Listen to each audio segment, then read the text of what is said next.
Hello बच्चों, आज की इस वीडियो के अंदर हम लोग प्रश्नावली 24 को सॉल्व करने वाले हैं। तो बने रहिए एंड तक। चैनल पर नए हो तो सब्सक्राइब कर लो। तो देखो, पहले नंबर क्वेश्चन में बोला गया है कि खाली स्थानों को अभाज्य या संयुक्त से भरें। यानी इसके यहाँ पे क्या होंगे, ये अभाज्य संख्या है या फिर संयुक्त संख्या है, तो इसको यहाँ पे भरना है। देखो, एक होती है हमारा अभाज्य संख्या, दूसरी हमारा भाज्य संख्या होती है, जिसको हम लोग संयुक्त संख्या भी बोलते हैं। संयुक्त संख्या होता क्या है कि हमारा वो बहुत सारा पहाड़ा में आता है, जैसे 2 से अधिक उसका गुणनखंड होता है। यानी कम से कम उसका क्या होता है, 2 से अधिक, यानी 3, 4, 5 ऐसे करके गुणनखंड होता है, तो उसको हम लोग बोलते हैं संयुक्त या फिर भाज्य संख्या। और बाकी जिसका केवल 2 हमारा गुणनखंड होता है तो उसको बोलते हैं हम लोग अभाज्य संख्या। जैसे हमारा एक संख्या है 2, तो बताओ कि 2 का गुणनखंड क्या है, यानी 2 हमारे 1 के पहाड़े में आता है, 2 के पहाड़े में, तो केवल 2 है ना, तो ये हमारा एक अभाज्य संख्या है, तो यहाँ पे लिखेंगे अभाज्य। दूसरे बार में हम लोग यहाँ पे क्या करेंगे, 4 क्या है, तो देखोगे तो 4 हमारा क्या होता है कि 1 के पहाड़े में, 2 के पहाड़े में, 4 के पहाड़े में, 2 से अधिक है ना, तो ये हमारा हो जाएगा संयुक्त संख्या।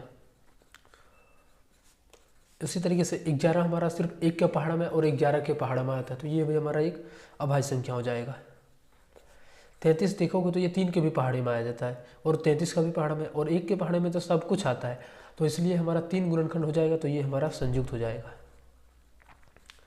3 के पहाड़ में ये भी हो जाता है, क्योंकि जोड़ दो आपस में, तो 5 और 1 6 हो गया, और 6 हमारा हो जाने के बाद 3 से ये कट जाएगा, तो 3 से ये भी कट रहा है, तो हमारा क्या हो जाएगा, ये भी संयुक्त संख्या हो जाएगा, क्योंकि इसका केवल 2-3 गुणनखंड, ज़्यादा गुणनखंड हो जाएगा इसका। 67 हमारा क्या है, एक अभाज्य संख्या है। उसके बाद 651, पहले उसको जोड़ो संख्याओं को, 6, 5, 11 और 1 12। 12 बताओ 3 के मल्टीपल, 3 का पहाड़े में आता है कि नहीं, तो बिल्कुल आता है, तो इसलिए हमारा क्या हो जाएगा, संयुक्त संख्या। जो हमारा 1 से अधिक पहाड़ा, सॉरी 2 से अधिक पहाड़े में आता है, जैसे 3 हो गया, 4 हो गया, इन सारी संख्याओं को हम लोग बोल सकते हैं कि यहाँ पे क्या है कि वो सारी संख्याएं संयुक्त संख्या होंगी। एक ऐसी भाज्य संख्या है जो अभाज्यता सम है, तो वो हमारा संख्या क्या है, तो 2 है, ध्यान रखना है। 2 हमारा क्या है, एक भाज्य संख्या भी है और सम संख्या भी है, अभाज्य संख्या। इसमें 33, 35, 37 और 38, इन तीनों में से अभाज्य संख्या क्या है, तो 37 है, तो यही 37 इसका आंसर हो जाएगा। पढ़ सकते हो यहाँ पे। 1, 2, 4, 6 में अभाज्य संख्या क्या है, तो 2 हमारा क्या है, अभाज्य संख्या है, तो यहाँ पे लिखेंगे 2 है। उसके बाद 2, 3, 4, 5 में, इसमें हमारा संयुक्त संख्या 4 है, 4 का हमारा 3 गुणनखंड होता है, इसलिए हमारा संयुक्त संख्या है, तो ये क्या हो जाएगा, संयुक्त संख्या जो हो जाएगा वो 4। 5, 11, 11, 13, 29, 27।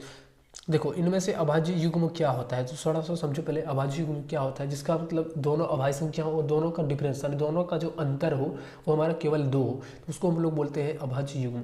अब देखोगे तो ये दोनों हमारा क्या है, एक अभाज्य युग्म है। क्यों है कि दोनों हमारा पहले तो अभाज्य संख्या है, दोनों का जो अंतर है वो कितना है, 11 और 13 का अंतर 2 है, तो इसलिए इसको हम बोलते हैं अभाज्य युग्म। तो यही 11, 13 इसका आंसर हो जाएगा। संयुक्त संख्याओं को चुनकर लिखिए, कौन कौन सी संख्याएं संयुक्त है, तो 4 सबसे पहले, उसके बाद हमारा 6 हो जाएगा, 8 हो जाएगा, 9 भी हो जाएगा और 10 हो जाएगा। 3 गुणनखंड है सब कर रहा, 3 से अधिक या 3 मैंने 2 से अधिक ही गुणनखंड है, इसलिए लोग बोलते हैं। सॉरी, देखो यहाँ पे क्वेश्चन में अभाज्य बोला गया था, तो ये सभी नहीं गिराएंगे, क्योंकि संयुक्त संख्या बोलता तो 2, जो बाकी थोड़ा सा यहाँ पे एक काम करेंगे आप लोग, जो यहाँ पे घेरा गया है उसको छोड़ करके बाकी जो बचा है उसको घेरेंगे, क्योंकि यहाँ पे अभाज्य संख्या बोला गया है। संयुक्त संख्या बोलता तो हम लोग इसको घेरते। फिर से यहाँ पे अभाज्य संख्या 31 हो जाएगा, उसके बाद 41 हो जाएगा। 61 भी हमारा अभाज्य संख्या है, किसी के भी पहाड़े में नहीं आता है। 71 भी नहीं आता, लेकिन 81 क्या होता है, 9 के पहाड़े में आता है, तो ये ध्यान रखना है। संयुक्त संख्याओं को चुनकर लिखें, इसमें हम लोगों को लिखना है भाज्य संख्या या फिर संयुक्त संख्या है। तो ये 33 हमारा क्या होता है, एक संयुक्त संख्या होता है। 63 भी हमारा एक संयुक्त संख्या होती है। इसमें देखोगे तो ये 27 हमारा संयुक्त संख्या है। उसके बाद देखोगे तो ये 57 भी हमारा क्या है, संयुक्त संख्या है। देखो, जोड़ेंगे तो ये 12 हो जाएगा। बताओ 12 जो हमारा 3 के पहाड़े में आता है कि नहीं, तो बिल्कुल आता है। तो इस तरीके से हमारा इसका गुणनखंड जो है सो 1 और 57 के अलावा एक 3 भी हो जाएगा, यानी 3 से अधिक या 3 हो रहा है, तो उसको हम लोग बोलते हैं संयुक्त संख्या। प्रश्नों के उत्तर दें। सबसे छोटी अभाज्य संख्या हमारा क्या होता है, 2 होता है, ठीक, ये ध्यान रखना है। सबसे छोटी संयुक्त संख्या जो होता है वो क्या होता है, 4 होती है, ये भी ध्यान रखना है। 1 से 40 तक की अभाज्य संख्याओं को लिखें। 1 से 40 के बीच में अभाज्य संख्या क्या है, सबसे पहले तो 2 हो जाता है, 3 हो जाता है, 5 हो जाता है, 7 हो जाता है, 11, 13, ये सारे हमारा कोई भी पहाड़े में नहीं आता है, ठीक। 13 हो गया, उसके बाद हमारा 17 हो जाएगा, 19 हो जाएगा, 23 हो जाएगा, उसके बाद हमारा नेक्स्ट जो हो जाएगा 29 हो जाएगा, 31 हो जाएगा, 37 हो जाएगा, उसके बाद 37 के बाद यहाँ पे 41 होगा, 41, 43, 47, बस इतनी संख्याएं हमारा जो है सो 1 से 40 के बीच में अभाज्य संख्या है। प्रथम 10 संयुक्त संख्याओं को लिखें। तो सबसे पहले तो हमारा 4 हो जाएगा, नेक्स्ट हमारा 6 होगा, 8 होगा, उसके बाद 9 भी होगा, 10 भी होगा, 12 होगा, 15 हो जाएगा, 14 भी होगा, 16 भी होगा, बस 10 बोला था हमें, अभी 10 लिख दिए, 2 2 4 2 6 2 8 1 9, एक और लिख दो 18। तो ये हो जाएगा हमारा, ठीक। 40 से 60 के बीच में अभाज्य संख्या क्या है? तो सबसे पहले 41 है, 41 के बाद हमारा 43 है, 43 के बाद 47 है, उसके बाद हमारा क्या है? 53 है, 53 के बाद हमारा यहाँ पे कितना है? तो 54 55 56 57 नहीं 59 हो जाएगा डायरेक्ट, ये हो जाएगा। 50 और 60 के बीच में संयुक्त संख्या लिखने के लिए बोला गया है, तो बताओ 50 और 60 के बीच में हमारा 51 हो जाएगा, उसके बाद हमारा क्या हो जाएगा? 52 भी हो जाएगा, नेक्स्ट हमारा 53 तो नहीं होगा, 54 को देखेंगे तो ये 54 हो जाएगा, 55 हो जाएगा, 56 भी हो जाएगा, 57 भी हो जाएगा और 58 भी। तो इस तरीके से यहाँ पे लिख लेना है। चलो नेक्स्ट हमारा क्वेश्चन है, कोई संख्या जो अभाज्य नहीं है संयुक्त होगी। ये कोई फिक्स नहीं है, देखो कोई संख्या जो अभाज्य नहीं है वो संयुक्त होगी, ये गलत है, ठीक। क्योंकि ये हमारा क्या है? अगर यदि ये हमारा ना ही अभाज्य है ना ही संयुक्त है, एक न तो अभाज्य है और न ही संयुक्त। देखो यहाँ पे 2 नंबर ख नंबर में क्वेश्चन में ही बोला गया वही, तो ये सही बोल रहा है, तो हाँ या सही लिख सकते हो। प्रत्येक सम संख्या संयुक्त संख्या होती है, हाँ ये बिल्कुल सही बात है।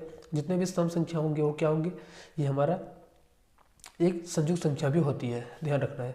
तो लिखेंगे हाँ। 3 एक अभाज्य संख्या है, तो हाँ 3 हमारा एक अभाज्य संख्या है। चलो नेक्स्ट वाले क्वेश्चन यहाँ पर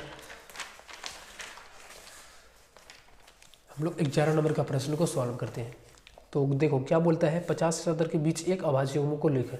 तो हमारा ये अभाज्य युग्म होता है 61 59, ये दोनों का अंतर कितना है? 2, और ये हमारा क्या है? एक अभाज्य संख्या है, ध्यान रखना है। निम्नलिखित का अभाज्य गुणनखंड ज्ञात करें। इसका अभाज्य गुणनखंड इसको तोड़ना है, ठीक। जैसे ही तोड़ेंगे तो 6 को जब तोड़ेंगे तो कैसे तोड़ेंगे, थोड़ा सा यहाँ पे मैं बनाता हूँ पहले क्वेश्चन को। देखो 6 हमारा कोई संख्या है, इसको हम लोग तोड़ेंगे तो इस तरीके से 2 से कितने बार में? 3 बार में। तो ये जो टूट गया 2 गुना 3, यही हमारा इसका आंसर बनेगा। अब बोल सकते हैं इसको 2 गुना का 3। उसके बाद ये 24 है, 24 को हम लोग फिर तोड़ेंगे तो इस तरीके से, यहाँ पे 24 को इस तरीके से 2 से देंगे तो ये 12 बार में, 2 से देंगे तो ये 6 बार में, 2 से देंगे तो 3 बार में।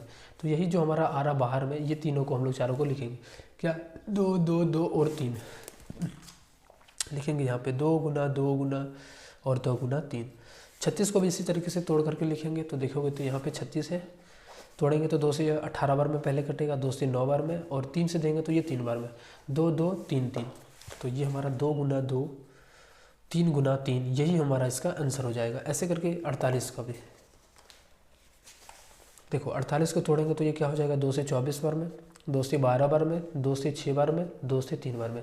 तो हम 48 लिख करके और यहाँ पे लिख देंगे इसको 2 गुना 2 गुना 2 और गुना 2 और गुना का 3। तो यही हो जाएगा। नेक्स्ट हमारा क्वेश्चन क्या है? 19 नंबर का 72 है। सेम तरीके से इसको भी करना है। 2 से देंगे तो ये 36 बार में, 2 से देंगे तो ये 18 बार में, 2 से 9 बार में और 3 से 3 बार में। ये 72 का गुणनखंड हमारा हो जाएगा 2 गुना 2 गुना 3 गुना 3। तो इस तरीके से यहाँ पे इसको सॉल्व कर लेना है। चलो नेक्स्ट क्वेश्चन 13 नंबर का है। फिर से वही बोला गया है कि निम्नलिखित का अभाज्य गुणनखंड ज्ञात करें। 13 नंबर का गुणनखंड 112 है। 2 से देंगे तो ये 56 बार में कटेगा, 2 से देंगे तो 28 बार में, 2 से देंगे तो ये 14 बार में, और 2 से देंगे तो 7 बार में। बताओ कि 112 को तोड़ने के बाद हमारा जो आउटपुट ये सब संख्याएं आया उसको लिखोगे। 4 को 2 और 1 7, इस तरीके से लिखना है। ये क नंबर का प्रश्न था। अब ख नंबर का प्रश्न को सॉल्व करते हैं। ख नंबर में क्या है? 150 है, तो इसको भी इसी तरीके से सॉल्व करो। 2 से देंगे तो ये 75 बार में, अब इसको 3 से देंगे तो ये 25 बार में, और 5 से देंगे तो ये 5 बार में।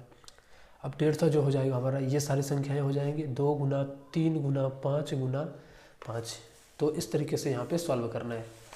नेक्स्ट क्वेश्चन हम लोग गौ नंबर का यहाँ पे 280 को ऐसे तरीके से तोड़ते हैं। 280 है तो 2 से देंगे तो 140 बार में, 2 से देंगे तो ये 70 बार में, 2 से देंगे तो 35 बार में, 5 से देंगे तो ये 7 बार में।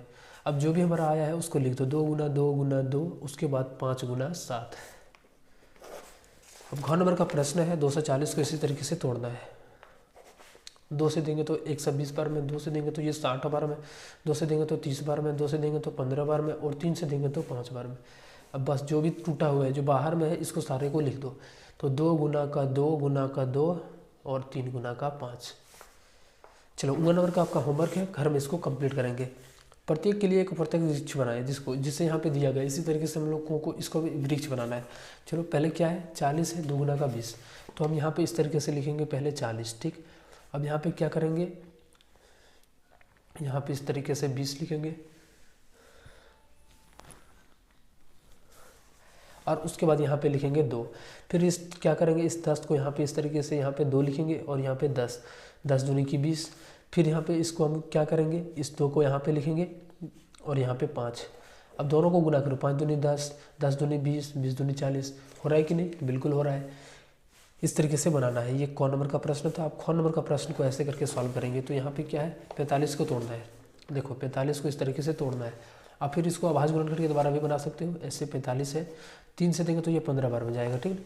तो यहाँ पे हम क्या करेंगे, इस 3 को जो है सो यहाँ पे लिखेंगे और ये जो 15 है इसको हम लोग यहाँ पे लिखेंगे। क्या कर रहे हैं, इस 3 को हम लोग यहाँ पे लिखेंगे और ये जो 15 है इसको बाद में बड़ा वाले के साथ लिखेंगे। उसके बाद इस 15 को यहाँ पे फिर से इसको भाग देंगे तो 3 से फिर जाएगा 5 बार में। तो फिर से हम यहाँ पे लिखेंगे, ये जो 3 इधर वाला है यहाँ पे लिख देना है, जो बड़ा है उसको यहाँ पे लिखना है। बस यही हमारा इसका अभाज्य गुणनखंड हो जाएगा, इसका वृक्ष हो जाएगा। ठीक, ऐसे करके यहाँ पे क्या है, 56 है। तो इस 56 वाली संख्याओं को भी करते हैं।